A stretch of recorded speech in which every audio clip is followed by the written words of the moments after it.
Hello and welcome to another video. So today we're going to be making a tier list of the United States' allies. So as you can see, we've got a bunch of countries down here. And so we're just going to start and go ahead. So first up, we've got Armenia here. So they are located in the Caucasus region near Russia. And so they are pretty friendly with the United States, I would say, but they don't really pursue that much relations with the USA, so we're gonna put them right here in the middle. So next we have got Australia, not to be confused with New Zealand. Their flags are very similar. And so Australia is very close with the United States. They both come from the United Kingdom and are essentially very good friends. So I'm going to go ahead and put them all the way at the top as they're one of the most trusted allies that the US has. So next up we have Austria. So Austria is a little bit of a complicated one since Austria is in Europe and the US is friendly with almost all of the European countries, but Austria is not in NATO. But they are quite friendly with them, just they aren't in that military pact. So I'm gonna go ahead and put them right next to Austria. Next, we got Azerbaijan. I would say they're in the same situation as Armenia. Azerbaijan is very friendly with Turkey, and Turkey is in NATO with the US. But I think once again they're gonna be put right here. Next, we got Belarus. So Belarus is a European country, but this country is essentially just a version of Russia in Europe, and so once the Soviet Union dissolved, they stayed loyal to Russia, whereas most countries didn't. So they aren't as good with them. So I'm going to go ahead and put them right down there. Next, we got Belgium, a fellow NATO country, a small one, and got invaded a lot in the world wars. But, essentially very, very nice to the US. We're going to go ahead and put them right there. And here we got Brazil. So Brazil is one of the most powerful countries in South America. But the United States and NATO, they tried to get friendly with Brazil, but uh, but it was too late. They already joined BRICS with, China and Russia. Though I know that is an economical alliance, but Brazil has started to is not as close with the West as it's more closer to the East. But there's still some relations, so I'm gonna go ahead and put them in the middle right here. Next, we got Bulgaria. Bulgaria is in NATO, so they are going to be a very friendly country with the US. Going to put them right next to Belgium.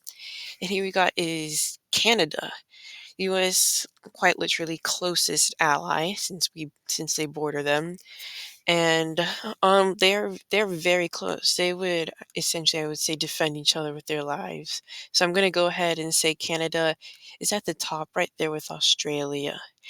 And then here we got China, probably one of the most, if not the most hostile country to the United States. So as we know, they trade a lot with each other, but I would go ahead and say that China um, is not willing to help the United States in any war that they face. So we're gonna go ahead and put them at the bottom. Here we got another European country that is also in NATO. So we're just gonna go ahead and put them right here, as I believe that's where Croatia would be placed. And Czechia too. They are also in NATO, so quite friendly with the United States. They go right here. Here we got another complicated one, Ethiopia on the Horn of Africa. So now we don't really hear much on the relations of the United States and Africa. I would say they're pretty chummy, but not willing to aid each other more, besides probably like selling stuff to each other. So I'd be willing to just put them right there next to Brazil. And now we've got the newest recruit into NATO, and the United States was a big advocate in them joining. And Finland is now the biggest border Russia and NATO have.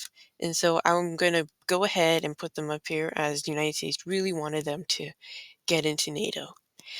And now we have the United States' first ally, France, which helped the United States get their independence and fought against the British. And also, they joined NATO. Fun fact, they actually did leave NATO, but then they joined back later.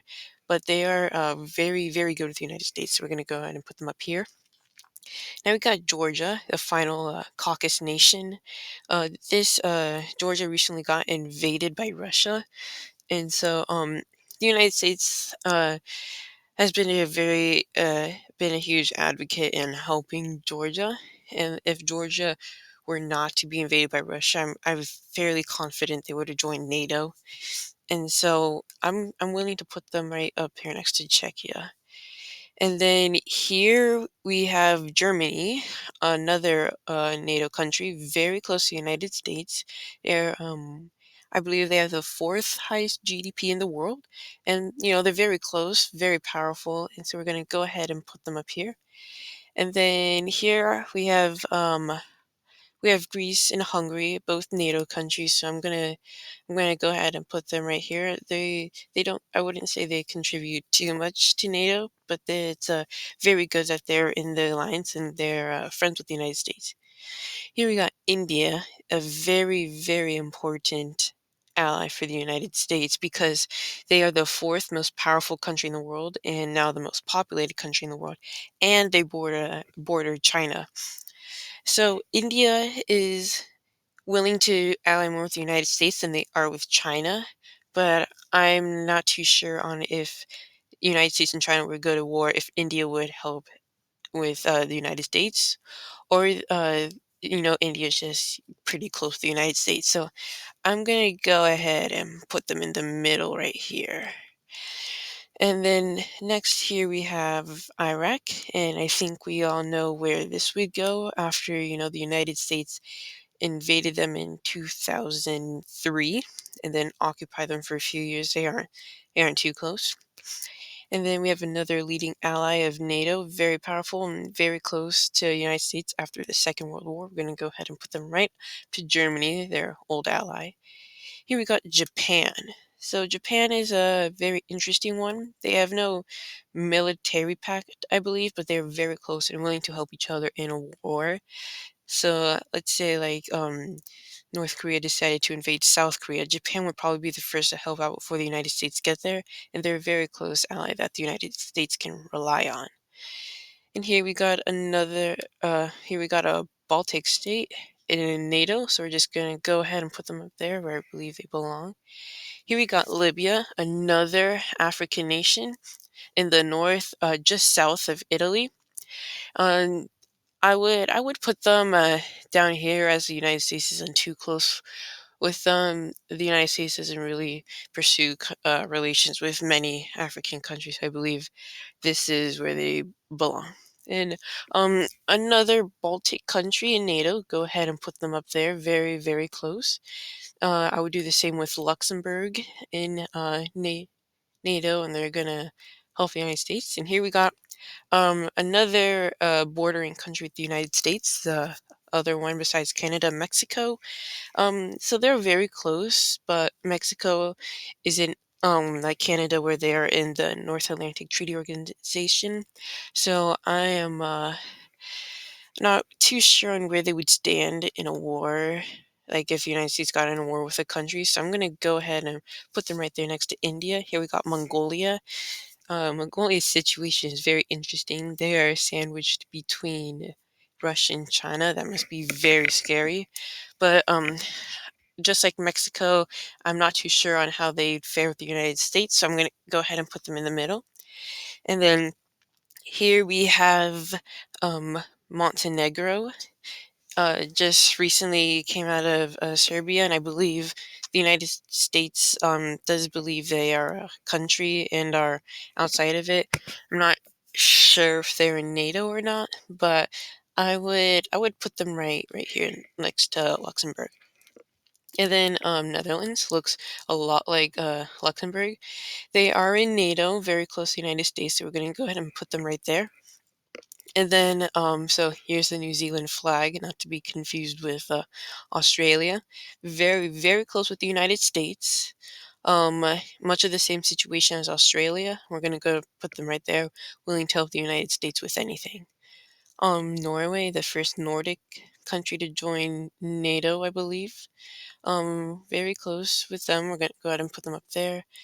The Philippines. So, here's something you might not have known. The Philippines used to be controlled by the United States after the United States won the Spanish-American War, and they made a deal that I believe in 1945 they would get their independence, which the United States held true to, and they're very close with each other and they're good allies. So we're going to go ahead and put them right here. Poland, a very powerful nation, despite what many people say. In NATO, very close to the United States.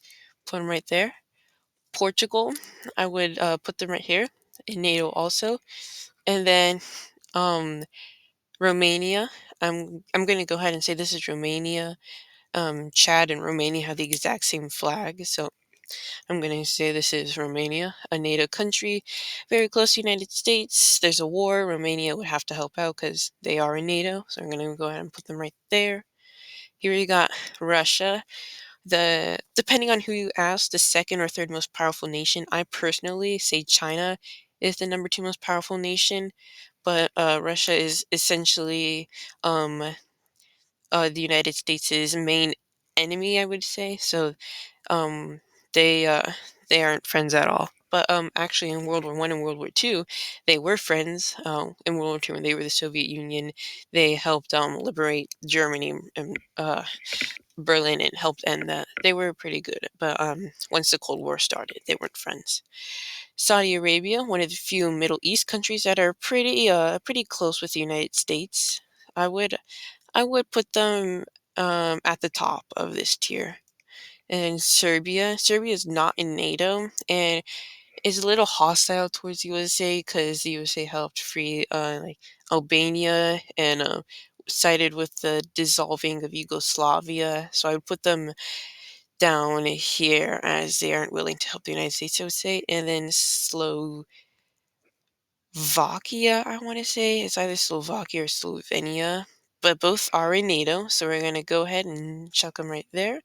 Somalia, another country on the Horn of Africa, very borders Ethiopia, and I would say they have the same relation. As we know, there are some powers from there, so I would probably drop them down here. And once again, the United States doesn't really pursue relations with countries in Africa, so I'll put them right there. South Africa, though, the United States is very close with, so I'm gonna put them right at the top here. Actually, I think yeah, Saudi Arabia should go there. And then, oh, this one always messes me up. I want to say this is Jordan. I'm gonna, I think this might be Jordan, but regardless, I believe it would go right here.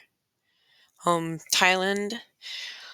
So the Southeast Asian countries are a little hard. I would say Thailand would be like in this situation where it goes down there. Turkey, a very powerful NATO ally, but isn't allowing Sweden to join NATO and is slow down Finland from joining. I would say they go like I would put them like right here. They are close, but they're going through an election, which could hopefully help the North Atlantic Treaty Organization a lot. But I'm gonna go ahead and put them right here, right, rather than the top, because the relations is getting a little rocky at this time. Ukraine, so NATO and the USA mainly have been helping Ukraine a lot, and I believe that once this war is over, Ukraine is going to join NATO.